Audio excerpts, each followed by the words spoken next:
Hola, hola, ¿qué tal? Muy buenas tardes, estimados compañeros. Bienvenidos a sus últimas sesiones ya.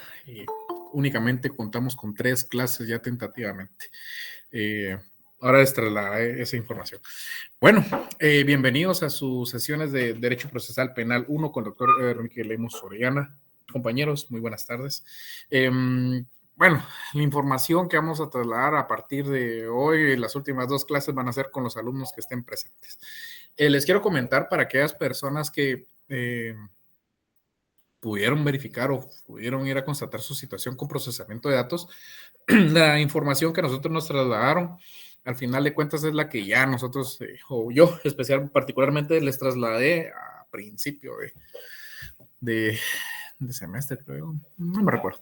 Pero el asunto está en que se les había comentado que había problemas con algunas situaciones, particularmente en respecto a asignaciones. Entonces, compañeros, les quiero comentar que para aquellos que fueron y se tomaron el tiempo para ir a la zona 2, efectivamente, pues nosotros vamos a seguir actualizando los datos para ver que puedan estar ustedes en estos listados oficiales, ¿verdad? Si alguno de ustedes tiene algún problemita con la nota, pues por favor, si le aparece NSP, pero realmente realizó o sustentó su evaluación con nosotros, hágame el favor de escribirme por el medio que la universidad y la facultad me han dejado únicamente para comunicación directa con ustedes.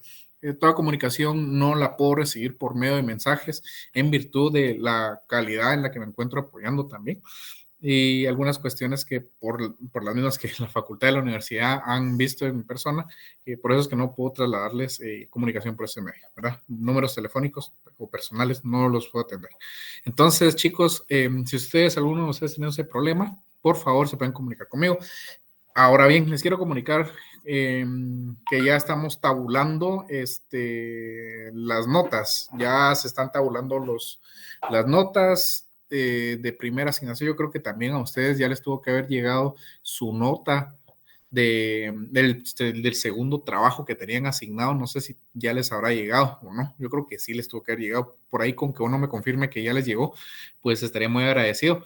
Porque yo recuerdo que sí, de alguna manera, por si hay alguno por ahí en el chat que me pueda escribir, sí, con eso me bastaría únicamente. Ya, perfecto. Muchas gracias, Emily. Entonces, sus notitas para que estén al tanto ya están tabuladas de su segunda evaluación parcial en el listado oficial, compañeros. Ya sus notas ya se encuentran ahí. Solamente nos hace falta tabular las notas de su primer trabajo. El doctor ya les dejó de antemano, ya ustedes ya lo saben, fue lo primero que platicamos aquí con esta sección. Algunas consideraciones a efecto de que puedan tener ustedes una idea o saquen sus propias matemáticas, ¿verdad? Del asunto. Entonces, a mí me hubiese gustado mucho compartirles las notas, ya se los digo de esta manera. Me hubiera encantado compartirles ahorita las notas, pero no se puede, ¿verdad, compañeros? Porque créanme que si yo les comparto las notas, les apuesto que ahora sí se aparecen los 186 alumnos que están asignados a la clase. Entonces, mejor que sean su sorpresa para la próxima semana, porque ya les informo, hasta la próxima semana van a tener ustedes sus notas. Después del día jueves, tentativamente el día viernes les voy a estar trasladando ya sus notas, ¿oyeron? Entonces, se las voy a estar subiendo por Classroom. La revisión de forma general la vamos a tener la próxima semana, ya no la vamos a tener el día domingo, en virtud de que todavía tengo que gestionar algunas cuestiones ahí con el doctor respecto a las notas de ustedes. Nosotros no es que nos estemos atrasando con la subida de notas, sino que deberán comprender ustedes que es por la cantidad de alumnos que tenemos esta situación. A ver, entonces sí, efectivamente, esa es una de las situaciones particulares por las que todavía no vamos a compartir estas notitas, porque son varios los alumnos y se están tabulando de manera manual, ¿verdad? Esto a efecto de apoyarles a cada uno de ustedes con sus notas. Entonces, la próxima semana creeríamos que ya van a estar las notas, no para esta semanita, compañeros, ¿verdad? Y entonces vamos a reprogramar esa revisión que tenemos. Ya no va a ser este fin de semana, sino que yo les voy a estar trasladando esa información oportunamente por el medio que corresponde, por Classroom. Entonces, pues, esa es una situación. Respecto de la película, porque también algunos han preguntado de esta sección sobre la película, sí, es un poco complicado y estuve buscando por todos los medios sabidos y por haber, de alguna manera, algún enlace o cómo pudiésemos utilizar algún medio para que pudiésemos tener el acceso a la película, pero sí, no es posible, compañeros. Entonces, con el doctor vamos a seguir platicando en el transcurso de esta semana para ver si les podríamos dejar alguna otra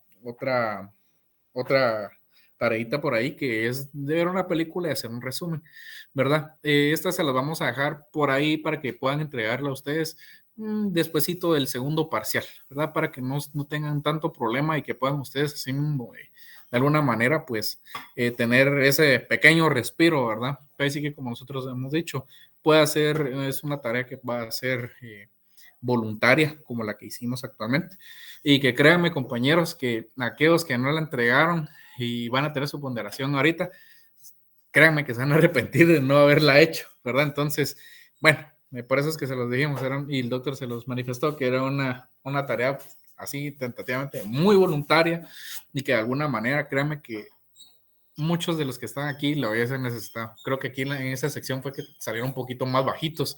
Entonces, sí, después del final vamos a vamos a platicarlo con el doctor.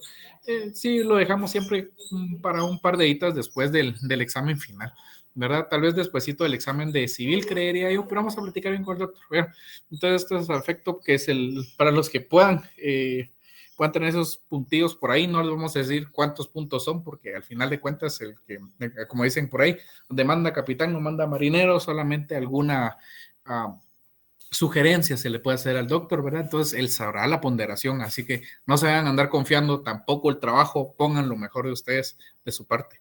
Entonces, bueno, yo creo que eso sería la información más importante o relevante a esta hora de la tarde que creemos nosotros importante, ya que con esta sección principalmente a ustedes se les explicó los motivos de los mensajitos del por qué no solamente tenían que consignar ustedes los artículos constitucionales, porque para eso mejor se ponen a leer la Constitución, los axiomas.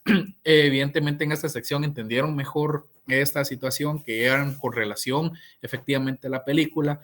Y pues nada, ¿verdad, compañeros? Tal vez una pequeña acotación antes de proceder a retirarme y darle el uso de la palabra al doctor. Muy buenas tardes, doctor. No sé si aquí estarán presentes los alumnos de la sección I. Son un par de alumnos. El problema, compañeros, con ustedes de la sección I que se evaluaron en la sección H es que sus notas no van a aparecer. De esto es algo que ustedes ya es responsabilidad de cada uno de ustedes como estudiantes. Esto ya no es una responsabilidad que se le pueda atribuir al doctor o especialmente a mí, porque no sé por qué les agarran contra mí, así ese ya no es asunto mío. Pero compañeros, si alguno de ustedes se encuentra acá de la sección I escuchando esto, su nota no va a aparecer porque esto ya no es una situación que nosotros podamos darle seguimiento con el doctor, ¿verdad? Salvo que me hubieran explicado, me hubieran hablado en tiempo, pero en tiempo, mucho tiempo antes, pero ya a estas alturas no se puede. Entonces ustedes ya sabrán que son responsables de sus actos, que son responsables de cada cosa que ustedes van haciendo en la vida. Entonces van a tener que tenerse las consecuencias, si se encuentran acá estos chicos, de lo que va a repercutir en su nota de segunda evaluación.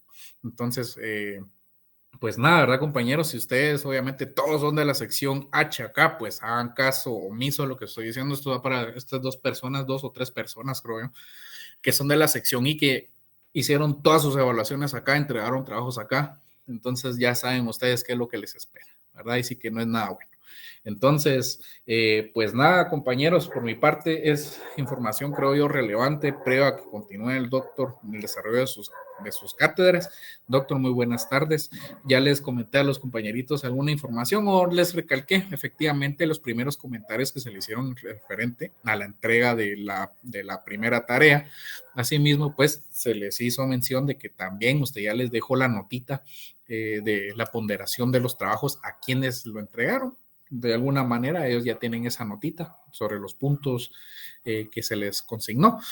Se les comentó también que ya tienen tabulados las notas de su segunda evaluación, solo falta adjuntarles pues las del primer trabajo y el segundo trabajo, para que posteriormente pues nosotros, primeramente Dios, esperaríamos la próxima semana, por ahí el día viernes, tener ya las notas y compartírselas de la forma que corresponde, ¿verdad? Instrucciones que usted me indicó, ya los compañeritos ya están enterados. Compañeros, por mi parte, eso es nuevamente todo. Yo les deseo una excelente tarde. Tengan ustedes un muy buen fin de semana. Doctor, les cedo el uso de la palabra. Muy buenas tardes, doctor. Compañeros, permiso.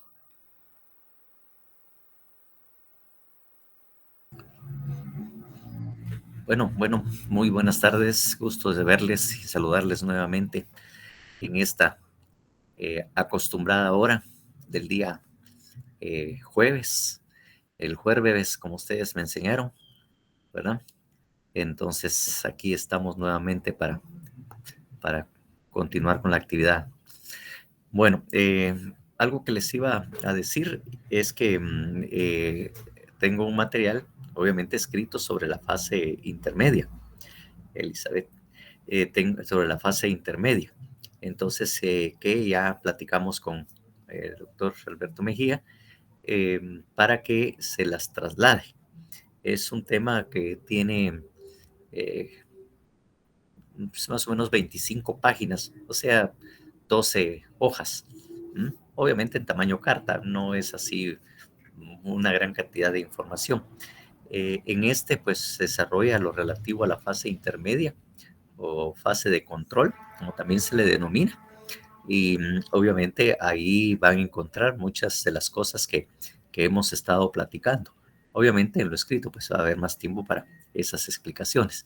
Y obviamente eh, obviamente desarrolla eso y desarrolla, porque obviamente así está redactado, eh, los, eh, los requisitos formales que tiene la acusación y qué es lo que se tiene que discutir en la fase intermedia propiamente dicha.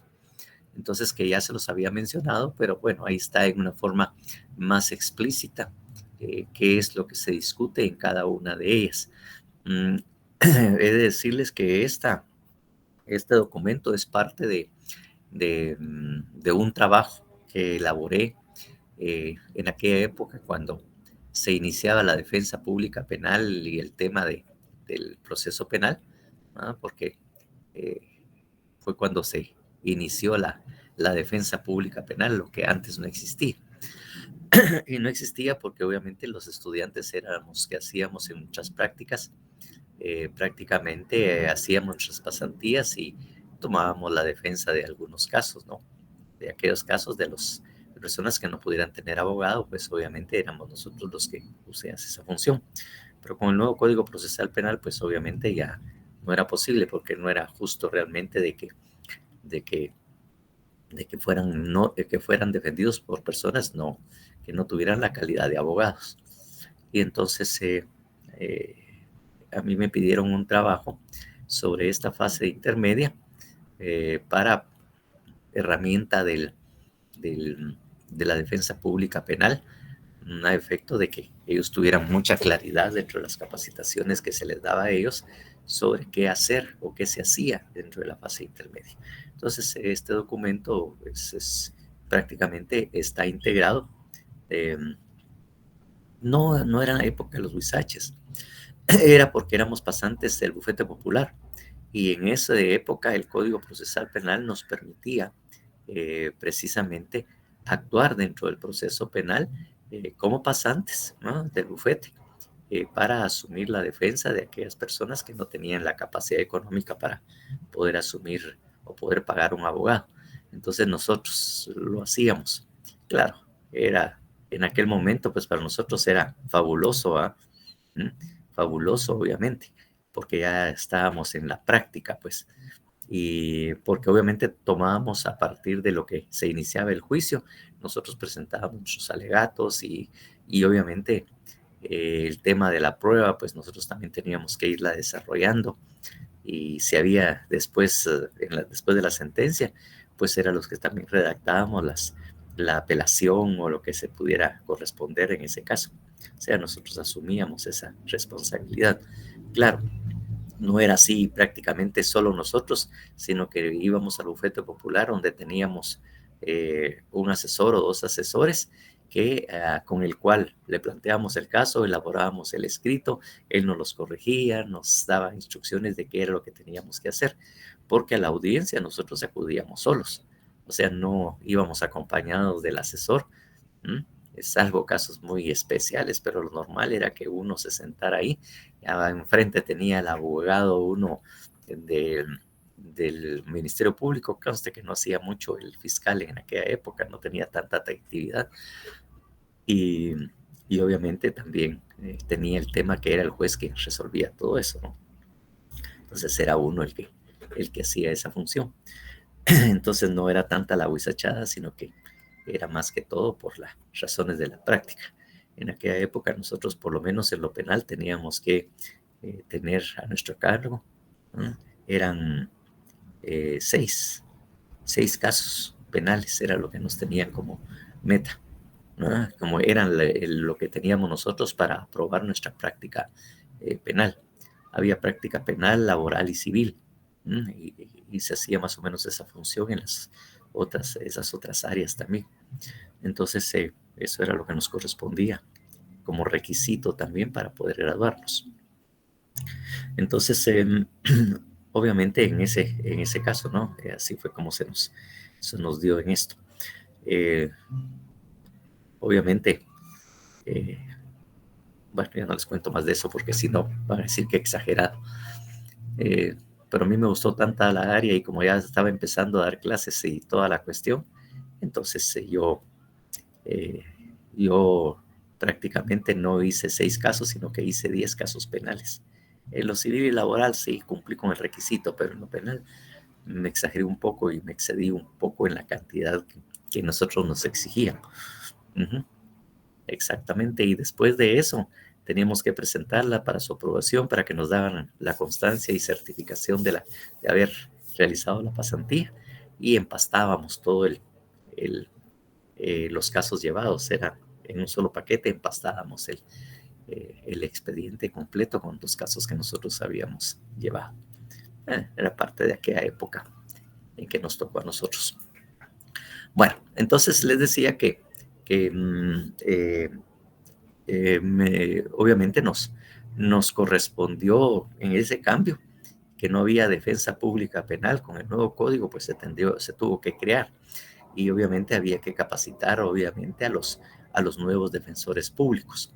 Obviamente para esa época, definitivamente yo fui uno de los que participé en el cambio y en el conocimiento de esto. Y me pidieron que hiciera ese documento, para efectivamente como herramienta de trabajo para la defensa pública. Posteriormente, como ya les he platicado, o alguna vez se lo mencioné, si no se lo he mencionado, mi esposa también es abogada y ella hizo su tesis sobre la fase intermedia de control. Y pues era más que todo un trabajo comparativo sobre la legislación mexicana, salvadoreña y costarricense sobre la fase intermedia, porque en El Salvador y en Costa Rica le habían hecho algunos cambios a esa fase intermedia y obviamente también había que ver ese nuevo Código Procesal mexicano que de alguna manera les había roto el esquema a los mexicanos y ya presentaba un proceso de esta naturaleza. Entonces ella elaboró su tesis y entonces parte de lo que está contenido en esa tesis pues era algo que no lo copió porque obviamente había citas bibliográficas y todo, en el que ella tomó como fundamento precisamente esto. Y obviamente la tesis o el título de la tesis y la sugerencia de qué hacer, pues obviamente fue mía, ¿no? Y entonces ahí se trabajó eso. Entonces es parte de esa tesis que ella elaboró, las que le vamos a trasladar precisamente y que ya hablamos con Alberto, que él tiene esto para que se lo suba. Entonces es un material, como les digo, que de alguna manera van a estar bastante claro lo que decimos y que obviamente no va a contradecir nada con la conferencia que les envié en el video de las conferencias. No va precisamente a generar controversia o hay contradicciones en esto. Están precisamente en la misma línea. Entonces, ese es el material que les estoy mandando para el tema de la fase intermedia, porque prácticamente ya terminamos la fase intermedia y tenemos que iniciar con la penúltima fase o etapa procesal, que es el juicio o debate. Y digo penúltima porque la siguiente es la ejecución, que es otra fase o etapa procesal que tiene nuestro código. Entonces, esta es la penúltima. Y en esta penúltima, pues yo ya les explicaba también en la clase anterior que de alguna manera eh, la fase intermedia ya se había agotado. Prácticamente la finalidad que habíamos visto y habíamos definido de la fase intermedia, que servía para determinar si había fundamento y si cumplía con los requisitos el pedido del Ministerio Público o el acto conclusivo presentado por parte de él, si tenía fundamentación, que esa era la finalidad de la fase intermedia. Analizar. He de decirles que esta estructura básica, incluso en la Corte Internacional, es la estructura que tiene también, básicamente, que tiene una fase intermedia cuando obviamente, cuando se agota esa primera fase o etapa de investigación en el tema de los derechos humanos. Entonces, que está a cargo obviamente de la Comisión Interamericana. La Comisión Interamericana de Derechos Humanos es el que tiene a su cargo esa primera parte de la investigación. Después de agotada la investigación, entonces presenta su escrito a la Corte Interamericana de Derechos Humanos o la Corte Interamericana de aquí de la OEA, ¿no? Obviamente de los Estados Americanos, lo presenta. Y entonces en ese momento es cuando asume la responsabilidad los fiscales de la Corte, porque ahí hay específicos fiscales que una vez planteada la acusación, ellos toman el tema y continúan con la otra parte del juicio o debate. Y ahí empieza ya la defensa precisamente en materia de derechos humanos. Entonces, esa es la fase intermedia. Cuando se agota por la Comisión Interamericana esa investigación preliminar o fase preparatoria, lo plantea la Corte Interamericana y a partir de la Corte Interamericana, entonces ya lo asume la Fiscalía y todo para continuar ante la Corte. El caso que se corresponde en materia de derechos humanos. Entonces hay un poco de similitud precisamente en este caso. Entonces, obviamente, como la finalidad es determinar si tiene fundamentación y el juez de primera instancia que la tiene a su cargo ya llegó a una conclusión. Tan es así que ya dictó, de acuerdo al 342, un auto de apertura a juicio. Por lo tanto, él ya concluyó con la fase intermedia diciendo de que sí se llenan todas las formalidades y requisitos y acepta, obviamente, la acusación y, obviamente, que se abra a juicio. A juicio, que se abra a juicio el caso. Presenta la acusación y ordena, obviamente, la apertura a juicio. Y lo remitirá oportunamente al juez o al tribunal de sentencia correspondiente. Pero ya les decía yo que a pesar de haberse terminado, pues hay otra función que se le dio posteriormente al juez de primera instancia, el que tenía a su cargo la fase intermedia, que fue la actividad contenida en el 343, que era lo relativo al ofrecimiento de prueba. Que ya les decía yo, esto no es fase intermedia, esto ya son audiencias de preparación del juicio o debate. Es decir, ya correspondía cuando originalmente el código se fue aprobado a la primera parte que está a partir del 346 y 347, que obviamente fueron derogados precisamente porque ahí era donde estaba precisamente lo relativo a lo que era el ofrecimiento de prueba. Pero ya les había contado yo que de alguna manera el tribunal de sentencia no estaba enterado de qué consistía el caso, los pormenores y cuál era realmente la prueba más idónea que debía precisamente aceptarse o hacerse. Entonces, generaba un trabajo extraordinario o extra también para el juez, los jueces de sentencia, el tribunal de sentencia, tener que enterarse así en poco tiempo de cuál era el contenido, y era un problema. Entonces, por eso es que se modificó el código y se le dio esta tarea al juez de primera instancia, esa primera parte, derivado precisamente de eso, que como él tenía a su cargo el control jurisdiccional de la investigación de la fase preparatoria y tuvo a su cargo la fase intermedia, entonces era la persona más idónea para determinar si efectivamente la prueba ofrecida llenaba los requisitos establecidos y que lo vimos oportunamente en si era pertinente, si era importante y obviamente si no había abundancia. Todos esos aspectos que habíamos leído sobre la prueba, que era el más idóneo para hacerlo. Entonces, obviamente, aquí estamos en esa primera o segunda parte, que es la preparación del debate. O sea, ya estamos en la fase o etapa procesal del juicio o debate. El juicio o debate, pues obviamente está a cargo de un tribunal de sentencia y sirve para determinar si hay culpabilidad, si la persona es culpable y para dictar oportunamente la sentencia respectiva. O sea, el tribunal de sentencia precisamente es esa función, pues.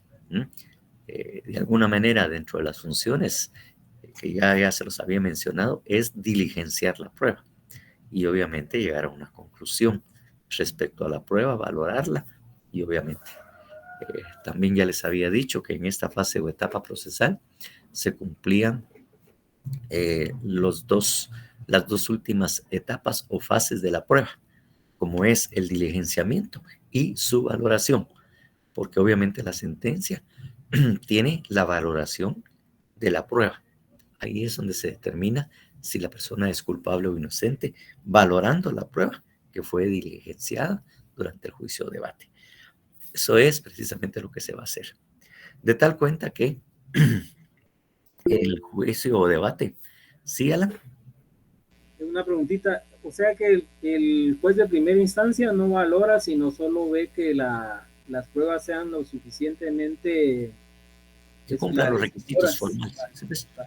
Para continuar con el juicio. No, porque no la puede valorar, porque solo dice, mire, solo se hace la audiencia, presenta su listado de pruebas que quiere que se acepten, se las presenta, se discute si son pertinentes, útiles y todo lo demás, y la otra parte señala esa no, esa es impertinente, y al fin y toda la cuestión. Y entonces se establece qué pruebas. Después la defensa hace lo mismo, presenta sus pruebas, su listado, y al final esas son las pruebas que obviamente son aceptadas y que oportunamente se van a diligenciar en la audiencia de juicio o debate. Eso es lo que pasa. Ahí él no va a decir si es culpable o inocente. Y si ya tiene un criterio de eso, pues ahí que se muera, porque a él no le va a corresponder dictar o resolver en ese caso. A él no le corresponde esa obligación. Le corresponde al tribunal de sentencia. Así es la cosa. Gracias. Bueno, por nada. Entonces, eso es precisamente. Y obviamente esa fase o etapa procesal. A ver, Elizabeth, ¿qué estás tomando? Buenas tardes, licenciado. Una pregunta. Entonces, el juez de primera instancia pues, es el que está a cargo de la fase intermedia. Sí, de la fase preparatoria e intermedia. Esas son las dos que él tiene a su cargo. Recuérdese que él fue el primero que oyó la primera declaración, él fue el que ordenó iniciar el proceso penal, dio prácticamente, dio inicio, le señaló el inicio de la fase preparatoria, la primera fase de investigación, que se la dio precisamente al Ministerio Público y después ejerció la función en la fase intermedia o de control. Y una vez que se terminó, pues él dijo, hay suficientes medios, vayámonos a juicio o debate y se acepta la acusación presentada. Eso es lo que hace el juez de primera instancia. Tiene a su cargo las dos primeras fases o etapas procesales. Muy bien. Y otra preguntita, no sé cómo plantearla. Plantéala, ahí la trataremos de construir y le ayudamos. Entonces, ¿quién? Es que no me queda todavía claro ¿cuál es la función del juez contralor? Eso, controlar precisamente la investigación que ha realizado el Ministerio Público. Tiene a su cargo el control que ejerce precisamente en el Ministerio Público en relación a la investigación o la fase preparatoria a su cargo. Muy bien. Sí, sí. Muchísimas gracias, licenciado. Recuérdense que también habíamos hablado que de alguna manera el Ministerio Público, y leyendo la Constitución respecto al Ministerio Público, no es un órgano que sea parte de la Corte Suprema de Justicia. Al final, el Ministerio Público es un órgano administrativo. Es un órgano de la Administración de Justicia, no es un órgano judicial. Es un órgano administrativo que tiene a su cargo, o dentro de sus funciones, generar, como que dice, la fase preparatoria. Tiene a su cargo la investigación y persecución de los delitos cometidos en la República de Guatemala. Pero es un órgano administrativo, no es un órgano jurisdiccional, no es parte de la Corte Suprema de Justicia. No es parte de ella. Por lo tanto, es un órgano administrativo que tiene a su cargo la investigación de los delitos y la persecución también de estos, ¿no? Y como tiene esa persecución, entonces el órgano jurisdiccional ejerce una función de control para saber qué es lo que está haciendo, cómo lo está haciendo, si es procedente, y es al final quien autoriza o no ciertas diligencias, como vimos, por ejemplo, con lo que era la inspección o registro o allanamiento. Pues. Entonces, ese es el control que ejerce. Y cuando ya termina la investigación, el Ministerio Público llega con el juez de primera instancia y le dice, mire, ya terminé, ya concluí, y de la conclusión yo acuso. Yo presento la acusación y pido que me autorice el juicio de debate en este caso. Entonces, eso es donde está ejerciendo ese control jurisdiccional, el juez contralor, que también se le dice, de lo que ha hecho o lo que hace el Ministerio Público. Cuando ya se discute en la fase intermedia, es analizar, usted investigó esto, usted hizo esto, aquí tiene esto, sí, y eso es para esto y esto y esto. Y por lo tanto, con eso que yo hice, yo le pido que por favor vayamos a juicio, que autorice que nos vamos a juicio. Entonces el juez lo analiza, dice que sí, y se lo manda al tribunal de sentencia, porque ellos son los que van a tener su cargo el juicio o debate.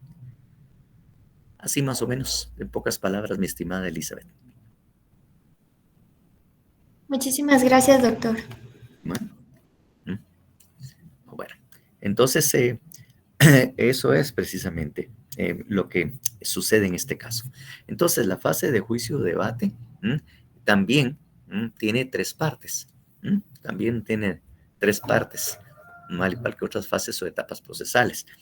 La primera parte es lo que se lee a partir del 348, no digo los anteriores porque están derogados, que es la preparación del debate. Esa es la primera parte de lo que se refiere el juicio o debate. La segunda parte es el juicio o debate propiamente dicho, el juicio o debate. O sea, ya las audiencias de diligenciamiento de prueba, donde se llevan, declaran los testigos, declara el acusado, llevan los peritos, todo lo que se lleva a efecto de diligenciar la prueba para que se haga en presencia del juez. Y por último, es la valoración, la valoración de la prueba y la sentencia. Esa es la tercera parte. Una vez que concluye el juicio o debate, se cierra precisamente esa fase de esa parte, que es el juicio o debate, y empieza lo que es la deliberación. Deliberación, valoración de la prueba, en el cual se dicta la sentencia. Por eso decía, la valoración y se dicta la sentencia. Entonces, deliberación, y la deliberación simplemente sirve para discutir entre los tres, o entre el tribunal, si es tribunal, la prueba, para valorarla. Eso es lo que hacen precisamente en esa tercera parte, y obviamente en esa parte es donde ya se dicta la sentencia correspondiente. Entonces, esas son prácticamente las tres partes en las cuales está dividido el juicio o debate. Esas son las tres partes que contiene precisamente eso.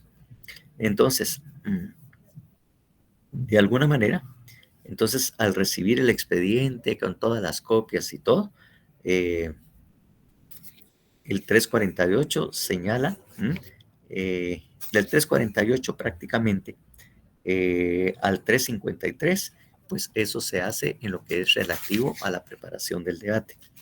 En lo que ven ustedes, sección el 354 hasta lo que es el 367, estos son los principios fundamentales que norman o regulan precisamente el juicio o debate. Esos son los principios sobre los cuales se van a desarrollar el debate. Ahí está lo que es la inmediación, que lo veremos oportunamente, qué hace el acusado, la publicidad, restricciones, poder de disciplina, interrupción, deberes de los asistentes. Bueno, eso es todo. Son todos los principios fundamentales o las normas que van a regular el juicio o debate propiamente dicho. Eso es lo que está en el 354 al 367. Pero bien, en la cuestión de preparación, el juez tiene, y esto ya lo habíamos leído cuando vimos el anticipo de prueba, que lo vimos en la fase preparatoria también tiene, como ya lo vimos y lo leímos en ese momento, y yo les decía que es uno de las, en este caso, es uno de los pocos casos o de las oportunidades que faculta al juez el Código Procesal Penal para que él proponga también medios de prueba. El juez no solamente es un árbitro, ¿verdad? Pero en estos casos él tiene también esa facultad. La tiene en este caso, que es el anticipo de prueba, y como ya vimos en la reapertura del juicio o debate y la práctica de una nueva prueba o que se obtengan alguna investigación necesaria para que ellos puedan completar la decisión o dictar la sentencia. Esas son las oportunidades que el juez en el Código Procesal Penal le dan la facultad para ordenar o solicitar u ofrecer medios de prueba. Entonces, esto de alguna manera ya lo habíamos visto, pero demos una leidita para recordar. El 348, por favor.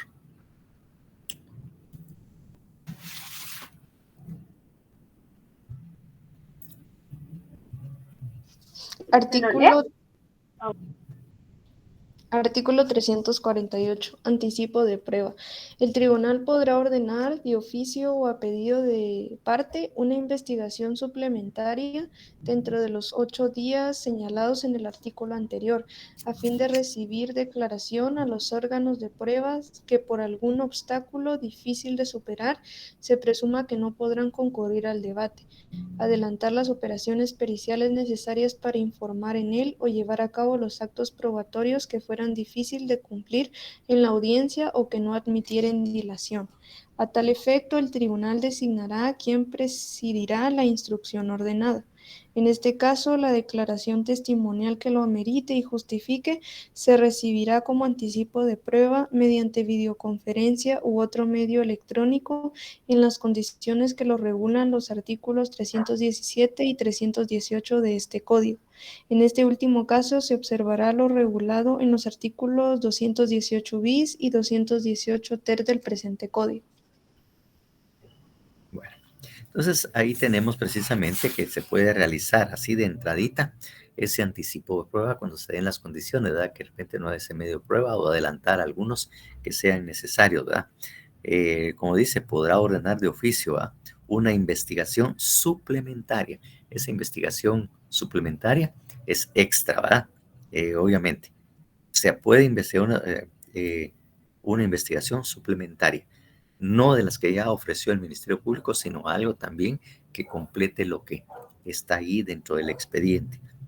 Entonces, este caso, pues él lo puede ordenar. Claro, el debate no ha iniciado, pero ya se hace con todas las condiciones y bajo los mismos principios que están para el debate. Sobre esas bases es que se hace. Es prácticamente un adelanto de lo que se podía hacer en el debate. Yes. Mi En estimado. ese juicio que lleva el Ministerio Público en contra de varios corruptos que la jueza los regañó, esa todavía era la fase intermedia, ¿verdad? No era la apertura de juicio, que faltaban pruebas hace como un mes más o Sí, menos. lo que pasa es que cuando le presentaron la acusación, ella resolvió que estaba incompleta, toda vez que al leer la acusación presentada por el Ministerio Público, habían algunos señalamientos que no estaban completos o le faltaba, y otros que ella tenía información que se habían pedido o que de alguna manera se habían autorizado, en el cual no constaban precisamente en ese documento.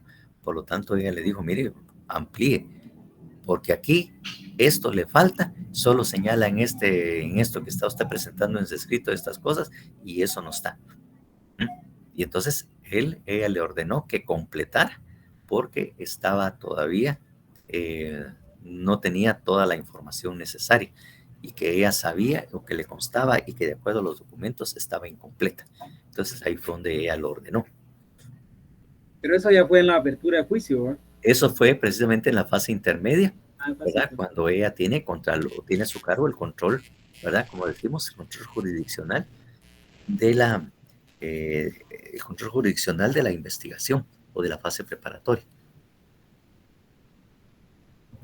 en ese momento. Gracias. Bueno, entonces, obviamente, eso es lo que va a suceder en ese momento, en esta primera tamerta, que lo puede hacer. No siempre lo hacen, obviamente. Está la posibilidad, pero no quiere decir que en todos los casos va a haber, obviamente, esa investigación suplementaria o que va a haber un anticipo de prueba. Pero obviamente el código pues ya está previendo la posibilidad y establece y autoriza la posibilidad de hacerlo. Por lo tanto, sí se podrá hacer. Obviamente, también de alguna manera el tribunal de sentencia tiene la facultad para unir o separar juicios durante esa fase de preparación. O sea, se está analizando el expediente, se están agotando toda esta fase preparatoria, como quien dice, está preparando la masa para que oportunamente la vaya a meter al horno y se cosa el pan, ¿va? Y se haga el pan respectivo. Ahorita, como le dice, todos los elementos los tiene reunidos, los está preparando, los está condimentando para que nos vayamos ya depuraditos a lo que es el juicio o debate. Entonces, dentro de esas facultades está la unión y separación de juicios, que es una facultad que tiene también precisamente el Tribunal de Sentencia. Por favor, el 349. Artículo 349. Unión y separación de juicios. Si por el mismo hecho punible atribuido a varios acusados se hubiere formulado diversas acusaciones, el tribunal podrá ordenar la acusación de oficio o a pedido de algunas de las partes, siempre que ello no ocasione un grave retardo del procedimiento. Discúlpeme, Emi, no es un error suyo. Fíjese que hay un error en varios códigos, un error en varios códigos en el cual hay una palabreja ahí que no es correcta. Precisamente donde indica el tribunal podrá ordenar. Ahí dice la acusación, es lo que usted leyó. Varios códigos tienen eso, que ahí exactamente como usted leyó, así está. Pero ahí la palabra correcta es podrá ordenar la acumulación de oficio. O sea, hubo un error cuando ya en algunas editoriales editaron el código y en lugar de que ahí indique acumulación, pusieron acusación. Así que por favor, todos aquellos que tengan, ¿verdad? Podrá ordenar la acusación de oficio, no es, sino la acumulación de oficio. O sea, que todos los expedientes distintos se acumulen o sean uno. Prácticamente esa es como de juntarlos, reunirlos, ¿verdad? Eso es lo que se quiere decir. Entonces, por favor, si su código indica ordenar la acusación de oficio, no es así, es la acumulación de oficio. Gracias por lo que No. Como le digo, no es error suyo, ¿verdad? Entonces, leamos nuevamente para que sea congruente lo que estábamos leyendo. Por favor, Emi, disculpe. Okay. Si por el mismo hecho punible atribuido a varios acusados se hubiera formulado diversas acusaciones, el tribunal podrá ordenar la acumulación de oficio o a pedido de algunas de las partes, siempre que ello no ocasione un grave retardo del procedimiento. Si la acusación tuviera por objeto varios hechos punibles atribuidos a uno o más acusados, el tribunal podrá disponer de la misma manera que los debates se lleven a cabo separadamente, pero en lo posible en forma continua. Bueno, entonces la primera parte es donde está la facultad que le están dando al juez para juntar todos, ¿no? Si por distintos motivos los acusados en distintos momentos se presentaron al tribunal y todo y los fueron capturando separadamente y el proceso empezó a caminar, total que unos vienen todavía por la fase intermedia, otros vienen por ahí, entonces el juez puede acumular, decir, mire, todos estos casos responden a una misma situación, a un mismo hecho. Todos ellos están implicados y sindicados del mismo delito. Por lo tanto, yo, obviamente no solo por facilitar o para ahorrarse tiempo en estar viendo procesos distintos que sean de la misma naturaleza, obviamente para que no hayan errores, que en este absuelve y en este condena, porque hay otro carácter. No, entonces no. Porque hay un principio. Si hay algo que favorezca dentro del proceso, algo que favorezca a uno, pues obviamente podría tener un carácter extensivo y favorecer a todos los demás. Entonces, para no tener ese problema de que aquí sí, aquí no y todo, entonces acumulan, porque posiblemente alguna prueba que tenga no la tiene en el otro expediente, ¿verdad? Entonces, lo reúne todo, espera que se acumule, ¿verdad? Siempre que no haya mucho retardo, ¿va? Un grave retardo, y ya cuando ya estén todos los 3 o 2 o más expedientes que estén viendo el mismo caso, pero con personas distintas, los reúne y hace un solo juicio o debate por todos, para no estar con tantas cosas. Con una cosa es bien clara, ¿no? Es obvio que los tribunales de sentencia pues tienen una carga de trabajo acumulada. Ya en este momento, a estas alturas del año, las audiencias que se están señalando de juicio o debate por el juez de primera instancia, ya van como quien dice por septiembre más o menos, un poco más de mediados del año, obviamente, del año entrante, para el 2023. O sea, si ahorita agotamos una fase y termina y señalan juicio o debate, no duden ustedes que posiblemente ya estén para septiembre, obviamente agosto o septiembre del año entrante. Así está la acumulación de trabajo. Entonces, obviamente hay que hacer algo con todo eso, ¿no? Bueno, entonces eso es lo que regula precisamente, en este caso, la facultad que tiene el juez. O también, si mira que hay hechos distintos o circunstancias distintas y que no es conveniente verlos todos juntos, él los separa. La segunda parte lo faculta, ¿va? Si tuviera objeto varios hechos punibles, a uno más acusados, puede disponer, dice, no, mire, vamos a ver, vamos a darle a cada uno mejor por partes. No los vamos a acomodar porque también se nos puede enredar. Mejor esto lo conocemos aquí. O sea, allá unió y aquí los divide. La facultad que tiene el juez, de acuerdo con el Código Procesal Penal. Así es la cosa. Entonces, esto es precisamente lo que ahí se está regulando precisamente en este caso. Entonces, ¿qué más? Había otra cosita muy interesante que les tenía que decir. Bueno, obviamente, lo que era precisamente el 353, que es lo relativo a la división del debate único. Esto sí merece una explicación bastante grande. O sea, no es difícil, no es imposible saber precisamente esto. Y yo creo que en el juicio oral o debate también, ahí lo explica también en la conferencia que yo les envié. Miremos el 353, por favor. Buenas tardes, doctor. Buenas tardes, Gaby. Lo apoyo. Dice, artículo 353, división del debate único.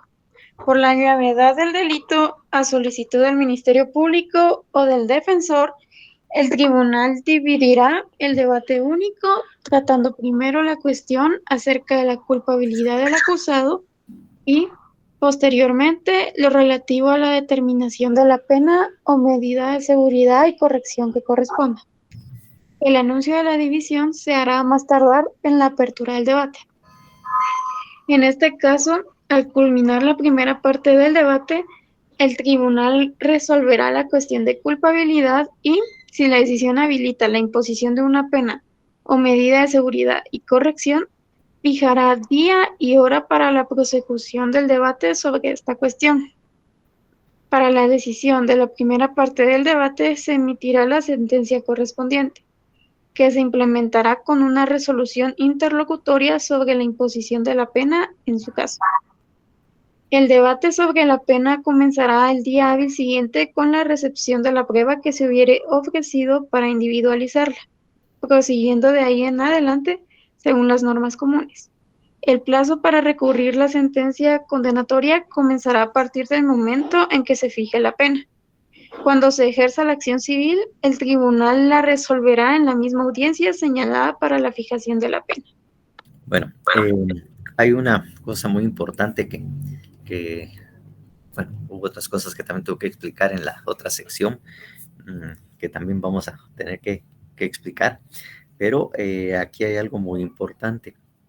Bueno, no es tan importante, pero obviamente tienen que tener mucha claridad en qué consiste, sobre todo cuando estamos leyendo lo relativo al tercer párrafo, el contenido del tercer párrafo, ahí donde inicia: para la decisión de la primera parte se emitirá la sentencia correspondiente, que se implementará con una resolución interlocutoria sobre la imposición de la pena en su caso. Entonces, como le digo, se me escapó porque a veces uno no se recuerda, pero usualmente pasa de que ustedes no sepan qué es una resolución interlocutoria, o alguien de ustedes sabe qué es una resolución interlocutoria.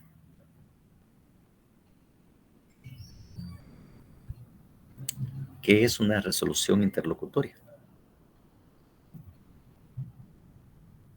Si mal no recuerdo, es cuando habían en el camino algunas cosas que no estaban consideradas dentro del proceso, que fueron sometidas por las partes, y al juez le toca en ese momento analizarlas. Y por eso es que da esa resolución, que no son directamente del proceso, pero que estaban sometidas por las partes, creo yo, según me acuerdo. No. En este caso es algo que se refiere a las resoluciones judiciales. ¿Ustedes se recordarán cuáles son las resoluciones judiciales que dicta un juez? ¿Cuáles son las resoluciones? ¿Están ya definidas cuáles son? Decretos, autos y sentencias. Exactamente, decretos, autos y sentencias. Esa es la clasificación de las resoluciones judiciales. Pues lo que es el auto también recibe el nombre de sentencia interlocutoria. Así también se le puede llamar también al auto. O en este caso, una resolución interlocutoria. ¿Por qué? Porque el auto actúa de alguna manera o sirve precisamente al igual que la sentencia para ponerle fin a un procedimiento o una situación o una circunstancia de carácter accesorio. Esa es la resolución que le pone fin. Al igual que la sentencia, es la que le pone fin al proceso, ¿no? Al fin al proceso. Pero en este caso, la sentencia interlocutoria o resolución interlocutoria es un auto, porque le pone fin a un procedimiento, a una circunstancia accesoria. Es decir, resuelve en definitiva las situaciones de forma, porque el fondo solo tiene que ser resuelto por medio de una sentencia. Por eso es que se habla de una resolución interlocutoria, intermedia más o menos, que hace la misma función que la sentencia. Incluso le dan las mismas características, en lo que corresponda a un auto y a una sentencia. Casi le dan las mismas características porque tienen que tener los mismos elementos.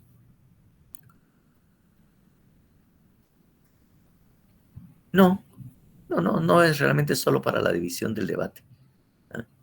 Bueno, en muchas cosas puede haber precisamente una sentencia interlocutoria. Los casos en que expresamente están establecidos en qué caso se va a dictar precisamente los autos están en lo que regula las resoluciones, porque obviamente hay una sección muy clara precisamente en cuanto a las resoluciones procesales. Y ahí precisamente establece cuáles son los autos y qué debe ser resuelto mediante auto y obviamente qué debe ser resuelto mediante en sentencia. En un momento vamos a ver precisamente lo relativo a esas rapidito así las clases de resoluciones que existen en lo que es el Código Procesal Penal. Y obviamente en qué casos también procede también interponer una apelación. Entonces ahí es donde también se van a ver. Ahí vamos a verlo más adelante para no interrumpirnos y no confundirnos. Entonces les decía yo que casi la sentencia y de alguna manera los autos tienen una misma estructura. Por favor, y eso de alguna manera está dada o está indicada en el artículo 11 bis del Código Procesal Penal, ¿verdad? Ahí es donde precisamente está lo relativo o a la estructura que debe de tener, o que contiene tanto los autos como la sentencia. Por favor, alguien que lea el artículo 11.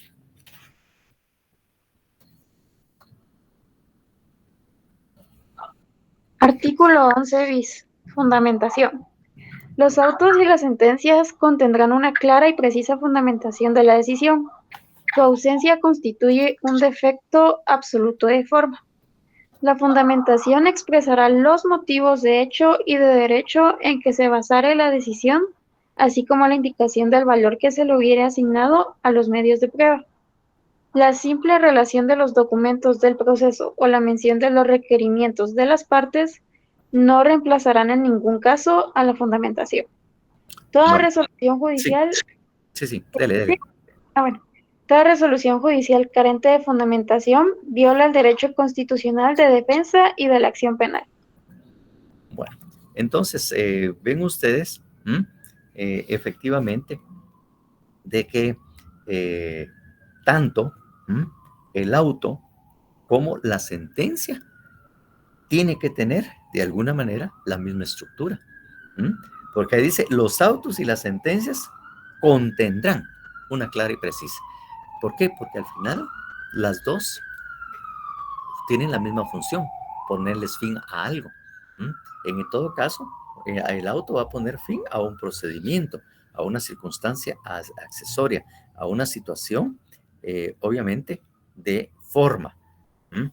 Eso es lo que efectivamente va a tener, ¿verdad? Va a tener el auto y la sentencia, por lo tanto, tiene que tener eso. Entonces dice, una clara y precisa fundamentación de la decisión. Su ausencia, un defecto absoluto de forma. Y si hay un absoluto de forma, entonces es apelable. Es apelable precisamente esto porque tiene errores. Errores dentro de su elaboración, en la forma en que fue construida. Y la fundamentación, en ambos casos, o sea, la sentencia y el auto, expresará los motivos de hecho y de derecho en que se basare la decisión. Es decir, los motivos de hecho es los medios de prueba, porque obviamente él también va a tener que valorar en el auto las pruebas, los medios de hecho y de derecho Es decir, no solo los hechos y su fundamentación, sino también, ¿verdad? Las normas que son aplicables a eso, a esos hechos. Tiene que ir muy detallada. Tan es así, como ustedes miran, el último parrafito. Toda resolución judicial carente de fundamentación viola el derecho constitucional de defensa y de acción penal. ¿Por qué? Porque tiene que cumplir con todos los requisitos. Toda la fundamentación y la valoración que le dio precisamente a los medios de prueba que sirvieron para emitir la resolución, ya sea en el auto o la sentencia. Por lo tanto, tanto uno como el otro, como ya les decía yo, tienen la misma estructura básica o fundamental. Y si tienen los defectos, así como ahí se señala, de una vez señala en ambos casos qué es lo que se está violando y obviamente la está ocultando. Exactamente, eso es otra forma de decirlo, Luis Fer, exactamente. Eso es lo que precisamente. Por eso es que es una resolución interlocutoria o también una sentencia interlocutoria. Exactamente, por esas características que tiene en este caso. Bueno, pero obviamente lo importante no es eso, sino entender en qué consiste esa división del debate único, que también recibe el nombre de cesura, así, cesura del debate, el debate. Y obviamente ahí en la lectura que vimos, que dice que en una primera parte, siempre que haya sido solicitado oportunamente, ya sea por el Ministerio Público o el Ministerio Público o del defensor, el proceso se va a dividir en dos. En una primera parte se va a discutir lo relativo a la culpabilidad, si la persona es culpable o no, ¿verdad? Y se hace todo el debate. Terminado eso, se dicta la sentencia. Inmediatamente después se va a discutir la segunda parte, que es lo relativo a la pena a imponer. Y ahí viene la sentencia o la resolución interlocutoria. Ahora bien, esto, así pintado, tal vez a veces no es comprensible. Normal. Si lo comprenden, excelente, pues. Lo que pasa es que esto, de alguna manera, lo están haciendo o se parece, si es que se solicita, a lo mismo que pasa en el sistema anglosajón. El sistema anglosajón tiene esa división per se. Su naturaleza es esa división del juicio o debate, esa cesura, que en una parte se mira la acusación, la culpabilidad, y en el otro se mira la culpabilidad. ¿Por qué? En el sistema anglosajón tienen un jurado que son ciudadanos electos y escogidos para poder integrar un jurado que representan al pueblo. Algo que se sacó del sistema acusatorio histórico de la antigüedad, el sistema acusatorio, en que los juicios se celebraban en plaza pública y obviamente la sentencia o la decisión era por los ciudadanos, posiblemente por los ancianos o posiblemente el pueblo que estaba reunido en la plaza pública oyéndolo todo y que ellos al final eran los que decidían si la persona era culpable o no, pues. Entonces, eso es lo que prácticamente trataron de hacer en el sistema anglosajón, llamar a miembros de la comunidad notables, honorables, y pedirles a ellos la colaboración con la justicia para integrar el jurado, para decidir sobre la culpabilidad. Claro, he de decirles que esta selección del jurado no es solamente, llamamos a fulano, sutano, o sorteo, o lo que sea. De todas maneras, cuando se hace la selección que están dentro de un listado, hay una audiencia donde se somete a la discusión de la defensa, así como también del Ministerio Público, saber quiénes son las personas más idóneas para integrar ese jurado. No es solamente eso. Entonces ahí se genera la discusión. Mire, fulano de tal, tal y tal cosa, ¿se acepta o no? Entonces el Ministerio Público podrá decir, no, sí, yo estoy de acuerdo, no le veo ningún inconveniente. La defensa, no estoy de acuerdo, porque esto tal cosa. Exactamente. Hay un programa, una cuestión donde precisamente se señala esto. Y obviamente lo que pasa es que ese listado, como les llega previamente, ellos hacen una investigación. Los bufetes y todo tienen forma para investigar a la persona, para darle los antecedentes, las características y todo lo demás, para ver si de repente son racistas, homofóbicos o todo algún defecto que pudiera incidir, un aspecto subjetivo que pudiera incidir en la resolución. Esta persona tiene tal cosa, esta obviamente tiene problemas raciales porque odia a los negros o simplemente, en fin, ese tipo de cosas. Total que se genera la discusión sobre la quién o sobre la persona y a veces hasta los interrogan. Creo que en el programa pueden ver ustedes que a veces les dan un pequeño interrogatorio en ese programa de TV, simplemente para saber sus características y afirmar. Si no tiene mayores defectos, pues manifiestan su conformidad de acuerdo para que esta persona integre el jurado.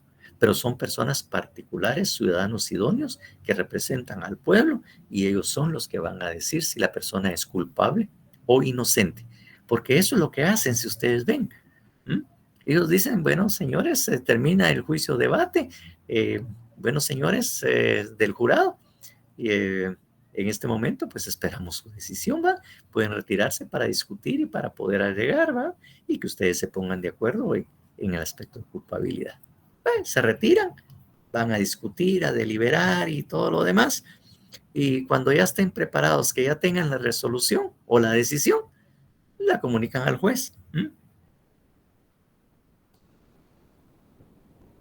Claro.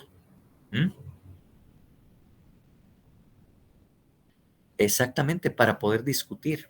Bueno, ahorita que los expliquemos, ahorita en la explicación va a entender para qué es lo que se discute. Ahorita le vamos a explicar.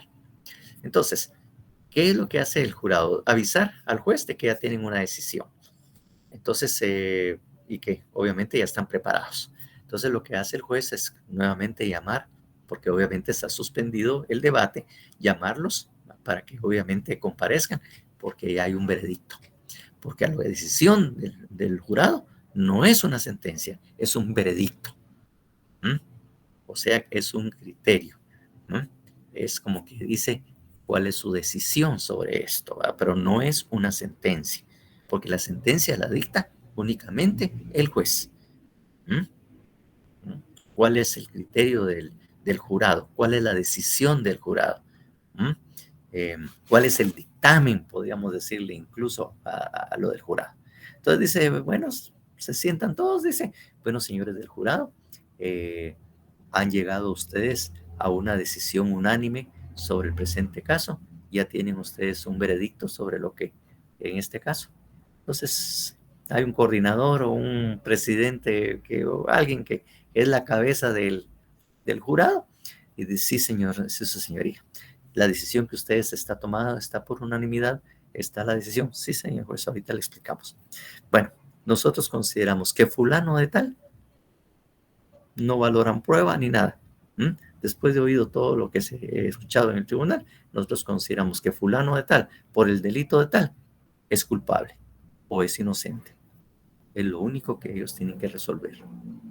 Pero la decisión tiene que ser unánime, porque si hay tan solo un disidente, no han llegado a una decisión y eso es insuperable. Por lo tanto, no, la decisión no es definitiva, no la tiene. Por ese uno, bueno, el juez dice, bueno, todos esos están relevados del cargo, entonces agradecemos en lo que pudieron hacer y obviamente se pueden retirar. Se retira y se tiene que hacer un nuevo juicio con nuevos miembros del jurado para que generen otro criterio distinto. Pero ya les digo, ellos solo deciden si es culpable o inocente, de acuerdo a los criterios que se manejan dentro del jurado, sin valoración de prueba, porque muchos de ellos o ninguno de ellos de repente tiene formación jurídica. No estudiaron para abogado. Ellos simplemente deciden, mire, lo que dijo fulano y lo que a mí me convence, esta persona es culpable, pues se le nota en la cara y toda la discusión que se arma, pero no valoran. ¿Por qué? Porque es lo que el pueblo está decidiendo, pues es la participación del ciudadano en las decisiones judiciales, la intervención del pueblo en lo que es los órganos jurisdiccionales. Entonces ellos simplemente dicen culpable o inocente. Si dijeron culpable, buenos miembros del jurado, muchísimas gracias por el apoyo, su colaboración. Entonces ya prácticamente quedan relevados de su obligación y de su cargo, pueden retirarse, porque prácticamente las personas están ausentes y separadas, porque incluso tienen, cuando se los nombra y todo, tienen hasta la obligación y se les dice que no deben de estar oyendo noticias, que no deben hablar al respecto de lo que se está discutiendo acá, que esto, todo lo que están oyendo es reservado, ni ustedes están oyendo noticias y todo como que para formar un criterio. Ustedes van a formar criterio sobre lo que aquí suceda en la corte. Y en casos extremos, hasta a veces los mandan a ciertos lugares, a un hotel o a un área donde estén totalmente separados de su ambiente normal. Entonces, ellos deciden eso.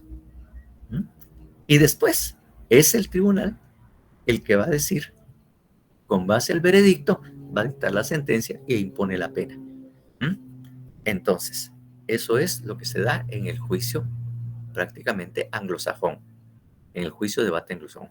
Aquí, al hacerlo, hacen algo similar. Primero, si lo dividen, van a discutir, van a presentar toda la prueba, van a hacer todo lo que sea necesario para demostrar que es delito. Entonces, al final, de acuerdo a las pruebas presentadas, la valoración que haga el tribunal de sentencia va a decir, esta persona es culpable. Es lo único que va a dictar. Y ahí dicta la sentencia donde determina que es culpable. Termina eso y sigamos, como quien dice, nuevamente continuamos el juicio a sabiendas que es culpable. Y aquí lo que vamos a discutir, cuál es la pena a imponer. Porque como tiene que haber un motivo, no es solamente dividir, porque, yo quiero que se divida. No, tiene que haber motivos, como ahí dice, ¿no? Que precisamente justifiquen, obviamente, la pedida de la división. Ahora bien, ¿qué es lo que se va a discutir o qué es lo que se va a desarrollar en las audiencias para discutir la segunda parte? Porque como le digo, en Guatemala, si mucho, históricamente desde que está el código, si mucho han habido 8 casos en los cuales se ha pedido esa división. Y como siempre yo estuve así con la curiosidad y todo, siempre trataba de averiguar algunos aspectos. Hubo uno en Chiquimula, sé que hubo en Petén, en Quetzaltenango, no creo que en otro departamento, y aquí en Guatemala, pero históricamente ya en los últimos 10 años, creo yo, no he oído nada acerca de una sesión o división del debate. No he escuchado nada al respecto. Y cuando ha habido, pues sí he tenido la oportunidad, pues así de chute como tengo la costumbre de ser. Entonces pregunto, mira, ¿y qué fue lo que discutieron? ¿Qué fue lo que discutieron en esa segunda parte? ¿Va? Que esa es la gran duda que se presenta y que le digo, mire, lo mismo que estábamos ahí, las pruebas que tenían ahí en la primera parte, y, o no sé qué, algunos sí. Entonces, en algunos sí se ha tocado, pero en la mayoría de veces, la verdad es que no saben qué es lo que tienen que probar en esa segunda parte. Y como uno es un chutino y leí aquí claramente qué se hace, y como de alguna manera di clases de penal 1, entonces para saber qué es lo que se tiene que probar y discutir en esa segunda parte, en el juicio debate, pues debemos irnos a nuestro código penal, porque ahí es donde está la respuesta y cuál es la prueba que debemos presentar para poder saber cuál será la pena a imponer, o incluso podría hacerse que se decida que se va a imponer una medida de seguridad. Miremos el artículo 65 del Código Penal, por favor.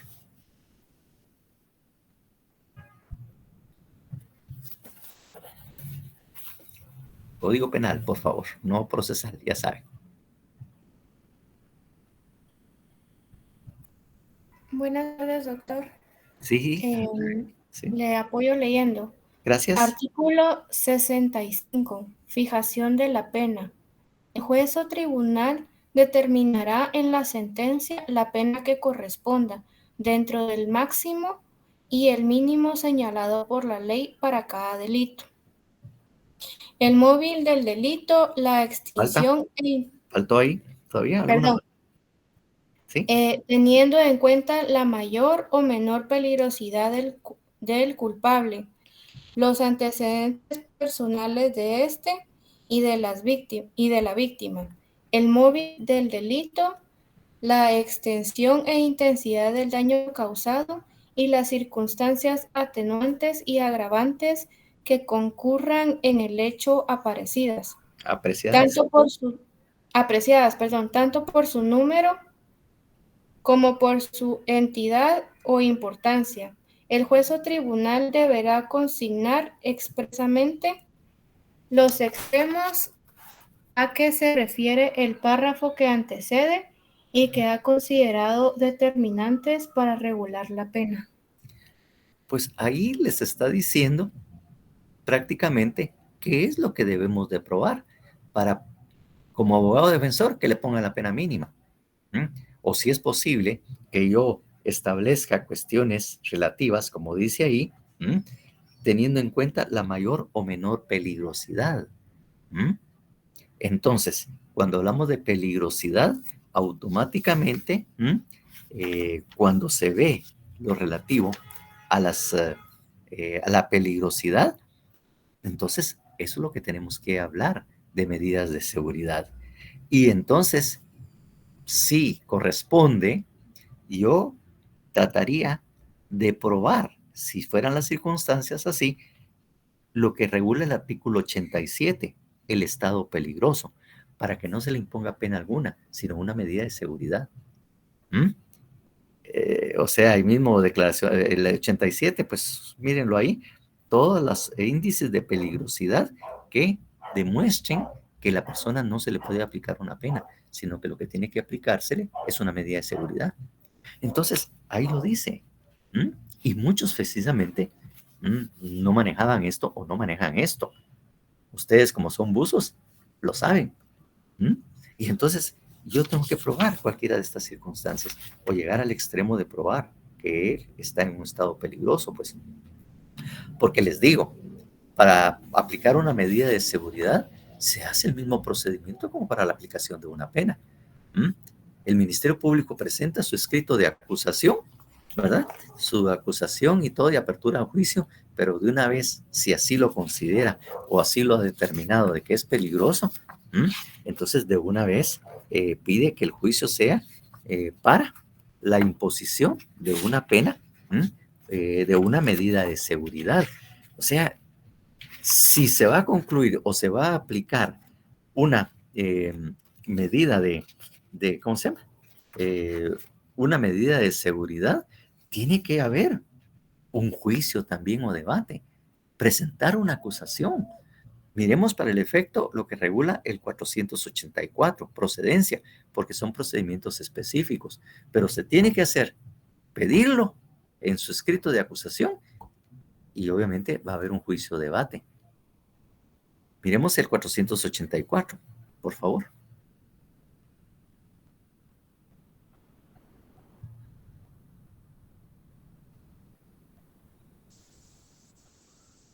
Artículo 484.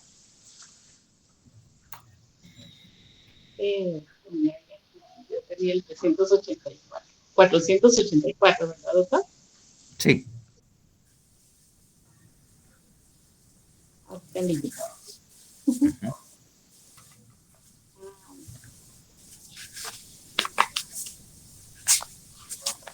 Aquí está. 484. Título cuarto, juicio para la aplicación exclusiva de medidas de seguridad y corrección. Artículo 484, procedencia. Cuando el Ministerio Público, después del procedimiento preparatorio, estime que solo corresponde aplicar una medida de seguridad y corrección, requerirá y apertura requerirá la apertura del juicio en la forma y en las condiciones previstas para la acusación en el juicio común, indicando también los antecedentes y circunstancias que motivaron el juicio.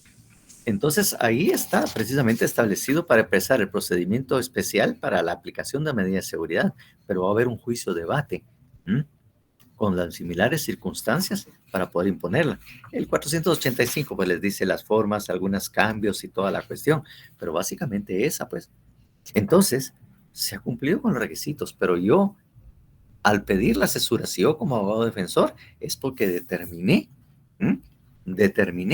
o pude advertir que esta persona pues tenía, hay un estado peligroso de los que regula el 87. Y entonces por eso pedí la división, porque entonces yo voy a establecer de conformidad con el 65 las circunstancias de peligrosidad. Eso es lo que voy a tratar de demostrar.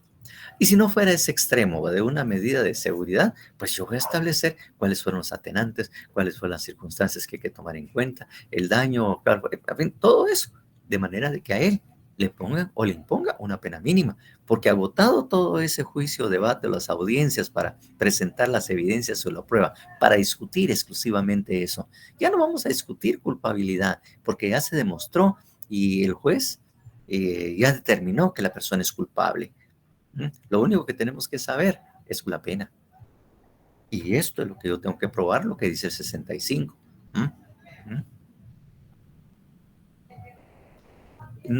Pues no, aún no la ha solicitado, porque la va a solicitar precisamente en el juicio o debate. Pues en las conclusiones, cuando se cierra el juicio o debate, es donde se pide precisamente la pena.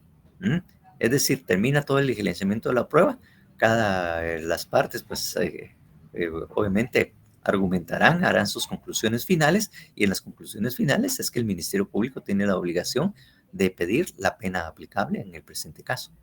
Ahí es donde él tiene la obligación. Pero como lo hemos dividido, en la primera parte solo culpabilidad, y en la segunda parte es donde ya, obviamente al finalizar, pues se pide la pena a imponer. El Ministerio Público puede dar la pena máxima, y yo, con las pruebas ofrecidas o que de alguna manera diligenciamos, yo estaré pidiendo la pena mínima, por ejemplo, pues. Esos serían los dos extremos, porque puede pedir un poco más, un poco menos, o algo así, pues. En todo caso, eso es lo que precisamente sucede o se da durante esa división o debate. Como le digo, es de alguna manera hacer, como quien dice, tomar un poco de lo que se hace en el sistema anglosajón, que ya per se, o así es el procedimiento, que el jurado determine la culpabilidad y después se discutirá y el juez dicta la sentencia basado en el veredicto y basado en la discusión que se pueda generar en cuanto a la pena a aplicar. Fácil, ¿verdad? Hasta ustedes lo comprendieron también, que vieron que no es tan fácil la explicación. Pero por esa explicación es que le digo, muchas de las cesuras o debate, yo creo que no cumplieron con el cometido porque no tenían muy claro qué era lo que tenían que hablar, pues, y qué es lo que tenían que discutir. Pero como uno también ya sabe que es mero chute y todo, ya todo lo anda averiguando, pues yo lo analicé, lo estudié y toda la cuestión. No lo dudo porque algunas ideas ya están establecidas en el desarrollo de esta cesura, y obviamente ahí donde yo les digo que me basé para saber en dónde se aplicaba y qué era lo que había que discutir. Eso es precisamente, ¿verdad? Lo que sucede en esta primera parte, ¿verdad? En esta parte del juicio o debate, ¿verdad? ¿Qué es lo que se va a discutir? ¿Qué es lo que se va a hacer precisamente? Entonces, en este caso, obviamente, yo solicitaré a ustedes que lean también para avanzar lo que es del 354 al 367, lo relativo a los principios fundamentales, para que no nos dificulte un poco su explicación. Hay otra cosa. Bueno, con esto ya terminamos la clase. Lo siguiente es algo que me había olvidado de que se los iba a proponer. Ya se lo propuse a la sección I y de alguna manera están de acuerdo, ¿verdad?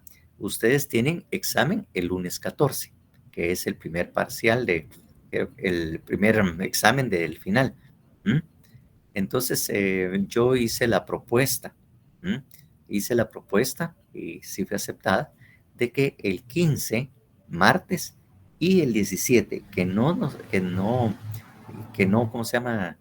Que no tienen, como que dice, examen, que nos pudiéramos reunir, como que si fuera una clase normal. Claro, no me va a llevar tanto tiempo como para quitarles mucho el tiempo, pero sí nos reunamos para avanzar un poquito en esta parte y lograr concluir con lo que tenemos. Entonces, esa es la propuesta que tenía que hacerlos al principio, pero discúlpenme, ya la edad no me ayuda y se me había olvidado.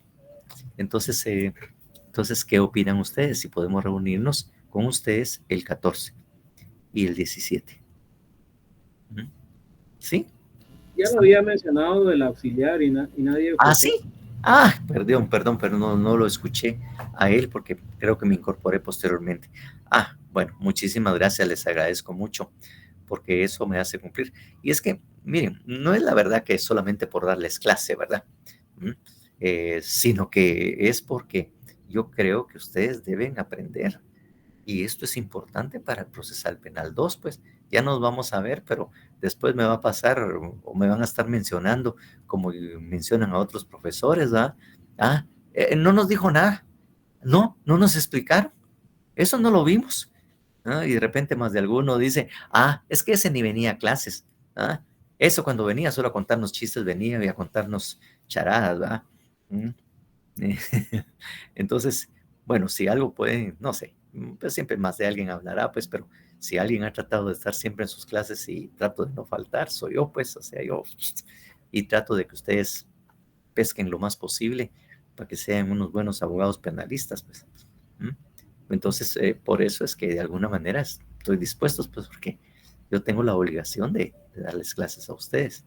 Yo estoy aquí por ustedes, pues, y si no encuentro que ustedes prácticamente se convierten en mis patrones, ¿no? Entonces, en eso hacemos. Entonces, agradezco pues su colaboración para que tengamos ese día clase. Lo relativo a lo que son los principios fundamentales del 354 al 367, porque eso es lo próximo que vamos a ver, que espero que lo agotemos en esa primera parte, porque hay algunos aspectos que son importantes en eso, por eso lo tenemos que ver, porque obviamente lo que quiero es que entremos a la segunda parte y tercera, que es el desarrollo del juicio de debate, y obviamente lo relativo a la deliberación y sentencia. Bueno, muchísimas gracias.